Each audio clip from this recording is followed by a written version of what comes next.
ಮನೆಗಳಲ್ಲಿ ಸಾವಾದಾಗ ಉಳೋದಿಕ್ಕೆ ಅಂತ ಇದ್ದ ಸ್ಮಶಾನ ಜಾಗ ಅದು. ಆದ್ರೀಗ ಇದೇ ಸ್ಮಶಾನವನ್ನ ಸಂಚು ರೂಪಿಸಿ ಕಬಳಿಕೆ ಮಾಡ್ತಿರುವ ಆರೋಪ ಬೆಂಗಳೂರಿನ ಆ ಗ್ರಾಮದಲ್ಲಿ ಕೇಳಿ ಬಂದಿದೆ.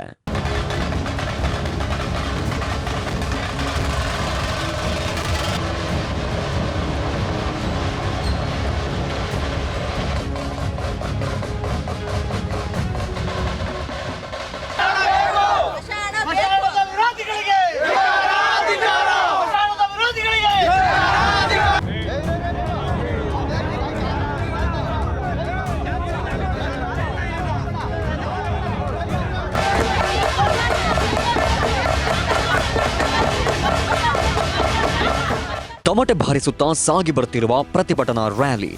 ನಾವು ಸತ್ತರೆ ಉಳೋದಕ್ಕೆ ಜಾಗ ಇಲ್ಲ ಅಂತ ಆಕ್ರೋಶ ವ್ಯಕ್ತಪಡಿಸುತ್ತಿರುವ ಗ್ರಾಮಸ್ಥರು.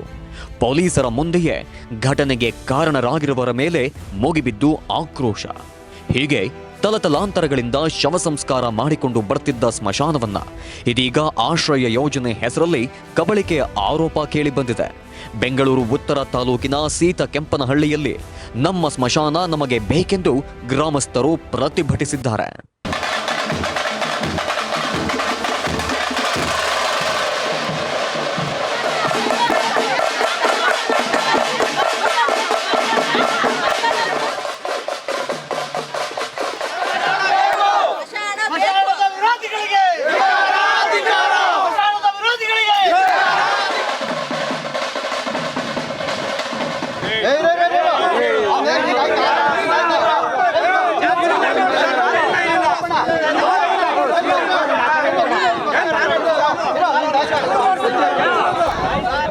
ಬೆಂಗಳೂರು ಉತ್ತರ ತಾಲೂಕಿನ ಸೀತಕೆಂಪನಹಳ್ಳಿಯ ಸರ್ವೆ ನಂಬರ್ 10ರ 2 ಎಕರೆ ಜಾಗದಲ್ಲಿ ತಲೆ ತಲಾಂತರಗಳಿಂದ ಶವ ಸಂಸ್ಕಾರ ನಡೆಸಿಕೊಂಡು ಬರಲಾಗ್ತಿತ್ತು. ಆದ್ರೀಗ ಯತೀಶ್ ಗೌಡ ಹಾಗೂ ರಾಮಾಂಜಿನಪ್ಪ ಎಂಬುವರು ಸ್ಮಶಾನ ಜಾಗದಲ್ಲಿ ಕಾಂಪೌಂಡ್ ನಿರ್ಮಿಸಿದ್ದೂ ಅಲ್ಲದೆ ಗ್ರಾಮದ ಕಟ್ಟೆಗೆ ತಂತಿ ಬೇಲಿ ಹಾಕಿ ಸಾರ್ವಜನಿಕರ ಪ್ರವೇಶಕ್ಕೆ ನಿರ್ಬಂಧ ವಿಧಿಸಿದ್ದಾರೆ ಎಂದು ಜನ ಆಕ್ರೋಶ ವ್ಯಕ್ತಪಡಿಸಿದ್ರು. 40 ವರ್ಷದ ಹುಡುಗ ಸತ್ತು ನಾವು ಮಶಾಣ ಆದಂತ ತಂದಿಲ್ಲ ಉಣದು. ಮಶಾಣ ಅದೇ ಎತ್ತರ ಕಾಲದಿಂದ ಮಶಾಣ ಇದು. ನಮ್ಮ ಅಜ್ಜಿ ನಮ್ಮ ತಾತ ಇದ್ದೋದ್ಬೋದರೆಲ್ಲ ಇಲ್ಲೇ ಮಣ್ಣು ಮಾಡಿದ್ದು. ಅಲ್ಲಿ ಇರ್ಲಿ ಅಂತ ಸಮಾಧಿದಾಗ ನಾವು ಒಂದು ತಂದು ಮಾಡ್ದು. ಅದು ಇದು ಏನು ಗೊತ್ತಿರಲಿಲ್ಲ ನಮ್ಗೆ ಹಿಂಗೆ ಮಾಡ್ತಾರೆ ಸರಿ ಇದೇನು ಹಿಂಗೆ ಮಾಡ್ತಾರಂತ ಗೊತ್ತಿಲ್ಲ. ನಾವು ಎಲ್ಲರೂ ಉಣ್ದಂಗೆ ನಾವು ಉಣ್ದೆ. ಇವತ್ತು 2 ಗುಂಡಿ ನಮ್ಮದು ಇದ್ರದ್ದು 2 ಗುಂಡಿ ಆ ಪಾಪಚ್ಚಿ ಅದೇ 2 ಬಿಟ್ಟುಬಿಟ್ಟು ಇಂದಿದ್ದದೆಲ್ಲ ಕಾಂಪೌಂಡ್ ಸೇರಿಸ್ಕೊಂಡು ನಮ್ಮ 2 ಬಿಟ್ಟು ನಾವು ಎಲ್ಲೋ ಬೇಕು. ಕಾಂಪೌಂಡ್ ಒಳಗಡೆ ಪೂಜೆ ಉಣಿಯವ್ರೆ ಆಚೆ ಬಿಟ್ಟವ್ರೆ. ಪೂಜೆ ಉಣಿಯವ್ರೆ ನಾವು ಪೂಜೆ ಪುಸ್ಕಾರ ಮಾಡಕ್ಕೆ ಹಬ್ಬ ದೇವ್ರಾಗ ನಾವೆಲ್ಲಿ ಹೋಗೋಣ? ಯಾರಿಗೆ ಮಾಡಿ? ನಮಗೆ ಜಮೀನಂತೂ ಇಲ್ಲ. ಜಮೀನು ಕಿತ್ಕೊಂಡ್ರು ಹೋಗ್ಲಿ, ಅದು ಹೋಗ್ಲಿ. ಇರೋದನ್ನ ನಮಗೆ ಮಶಾಣ ಆದ್ರೂ ಕೊಡ್ಬೇಕು ತಾನೇ ನಮ್ಗೆ. ಯಾರು ನಮಗೆ ಮಶಾಣ ಬಿಡಬೇಕು, ಮಶಾಣ ಬೇಕು, ಸೈಟು ಬೇಕು ನಮ್ಗೆ. ನಮಗೆ ಸ್ಮಶಾನ ಭೂಮಿಯನ್ನ ಉಳಿಸಿ ಕೊಡಲೇಬೇಕು, ಇಲ್ಲವಾದ್ರೆ ಯಾವುದೇ ಕಾರಣಕ್ಕೂ ಸ್ಥಳದಿಂದ ಕದಲೋದಿಲ್ಲ ಎಂದು ಗ್ರಾಮಸ್ಥರು ಪಟ್ಟು ಹಿಡಿದರು. ಇನ್ನು ಈ ವೇಳೆ ಗ್ರಾಮಸ್ಥರು ಹಾಗೂ ಪೊಲೀಸರ ನಡುವೆ ವಾಗ್ವಾದ ಕೂಡ ನಡೆಯಿತು. ಅರವಳ್ಳಿ ಪಳವು ಸೀತಕೆಂಪನಹಳ್ಳಿ 2 ಇಲ್ಲೇ ಮಾಡ್ತಿದ್ವಿ. 2 ಎಕರೆ ಜಮೀನು.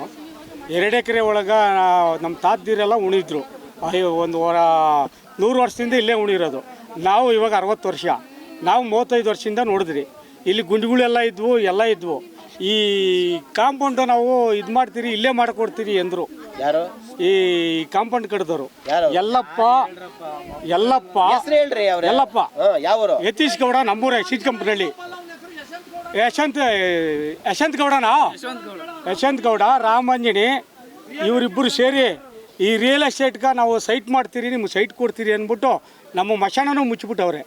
ಮಶಾಣನೂ ಇಲ್ಲ, ಇತ್ತು ಸೈಟು ಇಲ್ಲ. ನೋಡಿರಿ, ಇದೆಲ್ಲ ನಮ್ಮ ಗೌರ್ಮೆಂಟ್ ಜಮೀನೇ. ಇದು ಗೌರ್ಮೆಂಟ್ ಜಮೀನಿಗೆ ಅವತ್ತು ಉಣಿದ್ದು. ಇವತ್ತು ನೋಡಿದ್ರೆ ನಾವು ಬಿಡಲ್ಲ. ಯಾರ ತಗೊಂಬಿಟ್ಟವನೆ ಸರ್ವೆ ನಂಬರ್ ಸೇರ್ಕೊಂಬಿಟ್ಟದೆ. ಅವಾಗ ನಮ್ಮ ತಾತನವ್ರಿಗೂ ಸರ್ವೆ ನಂಬರ್ ಇರಲ್ವ? ನಮ್ಮ ತಾತನವ್ರು ಉಣಿದ್ದು ನಾವೇನು ಸರ್ವೆ ನಂಬರ್ನಾಗ ಉಣ್ಕೊಂಡಿದ್ದೀರ? ಮಲ್ಲೆ ಉಣ್ಣವ್ರೆ ಸರ್, ಮಲ್ಲೆ 2 ಹೆಣ ಅವ್ರದ್ದು ನೋಡಿ, ಅಲ್ಲೇ ಉಣ್ಣವ್ರು ನೋಡಿಸ್ತೀನಿ. ಇವಾಗ ಕರ್ಕೊಂಡೆ ನಿಮ್ಮನ್ನೇ ನೋಡಿಸ್ತೀನಿ.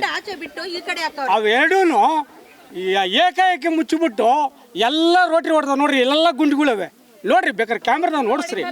ನಮ್ದು ಹಳೆ ಜಮೀನು, ನಮ್ಮ ತಾತ ಸೈಟ್ ಮಾಡಿ ದುಡ್ಡು ಮಾಡಕ್ ಹೊರಟವ್ರು. ಇದೆಲ್ಲ ನೋಡ್ರಿ, ಇದೆಲ್ಲ ಮಶಾಣನೆ. ಏಕ ಕಾಂಪೌಂಡ್ ಹಾಕವ್ರು ನೋಡ್ರಿ. ಯಾರ್ದು ತಗೊಂಡವನಂತೆ ಇವರೇ ಊರವರೇ ಸೇರಿ ಮಾಡಿಕೊಟ್ಟವ್ರು ಅವ್ರಿಗೆ. ನಾವು ಕೇಳಿದ್ಕ ಈಗ ಮಾಡಿಸ್ತೀನಿ, ನಾಳೆ ಮಾಡ್ತೀನಿ, ನಾಡ್ದು ಮಾಡ್ತೀನಿ ಅನ್ನೋದು ತಳ್ಕೊಂಡ್ ಬಂದ್ಬಿಟ್ರು. ಸೈಟು ಇಲ್ಲ, ಇತ್ತ ಮಶಾನನೂ ಇಲ್ಲ ನಮ್ಗೆ. ಸತ್ತವ್ರಿಗೆ ಎಲ್ಲಿ ಉಣ್ಬೇಕು? ನಿಮ್ಮ ಹೆಸರು ಅಣ್ಣ? ನಾರಾಯಣ ಸ್ವಾಮಿ ಅಂತ ಸಿದ್ಕಂಬಳ್ಳಿ ನಂಬರ್. ಈ ಸಂಬಂಧ ತಹಸೀಲ್ದಾರ್ ಗಮನಕ್ಕೆ ಏನಾದ್ರು ತಂದಿದ್ದೀರಾ? ಎಲ್ಲ ಕೊಟ್ಟಿದ್ದೀರಿ ಸರ್, ಮನವಿ ಎಲ್ಲ ಇದೆಯಾ? ಎಲ್ಲ ಇದೆ. ಕಟ್ಟೆನೂ ಮುಚ್ಚಿಬಿಟ್ಟದೆ ಸರ್. ನೋಡ್ರಿ, ಇದು 2 ಎಕರೆ ಬಿಡ್ತೀನಿ ಅಂದ್ರು. ಮೊನ್ನೆ 3 ದಿನದಿಂದ ಮಾತಾಡಿದ್ರಿ. ಈಗ ಅದೇನು ಮಾಡ್ಕೋವಾಗ ಸರ್ವೆ ನಂಬರ್ ಅಂದ್ಬಿಟ್ರು. ಅದಕ್ಕೆ ನಾನು ಸೇರಿಸಿರೋ ಹೇಳಿದ್ದು ಈ ರಾಮಾಯಣಿ, ಈ ಯತೀಶ್ ಗೌಡ, ಇವರು ಇಬ್ಬರು ಸೇರಿ ಆಗಲ್ಲ ರೀ ಸರ್ವೆ ನಂಬರು, ಈಗ ಬಿಡೋಕ್ಕಾಗಲ್ಲ ರೀ ಅಂದ್ಬಿಟ್ರು. ಅದಕ್ಕೆ ನಾವು ಇವತ್ತು ಎಲ್ಲ ಸೇರಿ ಬಡವರು ಎಲ್ಲ ಇವಾಗ 2 ಕಾಲೋನಿ ಇದು ಸೇರಿಬಿಟ್ಟು ನಮ್ಮ ಜಮೀನು ಬೇಕು. ಈಗ ಈ ಎರಡೂರು ಸೇರಿ ಜಮೀನು, ಎರಡೂರಿಗೂ ಸೇರಿದ್ದು ಜಮೀನು, ಆರವಳ್ಳಿ ಪಳ್ಳ, ಸೀದ್ಕಂಪನಹಳ್ಳಿ. ಪ್ರತಿಭಟನೆ ವೇಳೆ ಯಾವುದೇ ಅಹಿತಕರ ಘಟನೆ ನಡೆಯದಂತೆ ರಾಜನಕುಂಟೆ ಪೊಲೀಸರು ಸ್ಥಳದಲ್ಲೇ ಮೊಕ್ಕಾಂ ಹೂಡಿ ಬಿಗಿ ಭದ್ರತೆ ಒದಗಿಸಿದ್ದಾರೆ. ಈ ಸ್ಮಶಾನ ಉಳಿವಿನ ಹೋರಾಟ ಅದೆಲ್ಲಿಗೆ ಹೋಗಿ ನಿಲ್ಲುತ್ತೆ ಎಂಬುದನ್ನ ಕಾದು ನೋಡಬೇಕಿದೆ. ಜೊತೆಗೆ ಸಂಬಂಧಪಟ್ಟ ಅಧಿಕಾರಿಗಳು ತನಿಖೆ ನಡೆಸಿ ಕಟ್ಟುನಿಟ್ಟಿನ ಕ್ರಮ ಕೈಗೊಳ್ಳಬೇಕಿದೆ.